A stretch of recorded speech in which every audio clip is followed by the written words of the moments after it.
Qadrli insonim, Alloh taoloning marhamati yog'iladigan ushbu barakatli va nurafshon oy Ramazon muborak.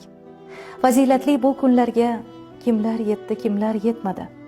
Ilohim shu muborak kunlarda ota-onalarimizga, qavm qarindoshlar, qo'ni-qo'shnilarga yaxshilik ulashish, muhtojlarga saxovatli bo'lishimizda Robbimni o'zi madadkor bo'lsin. Zero bu oyda qilingan solih amallar uchun va'da qilingan behisob ulug' mukofotlarga noil bo'lish barchamizga nasib qilsin. Alloh taolo Ramazon sharifning barakatidan barcha bemorlarga shifoi komil, barcha ehtiyojmandlarning dardiga malham qilsin. Duolarimizni ijobat qilsin. So'raganimizdan da afzalini bersin. Qadrli insonim, Ramazon muborak.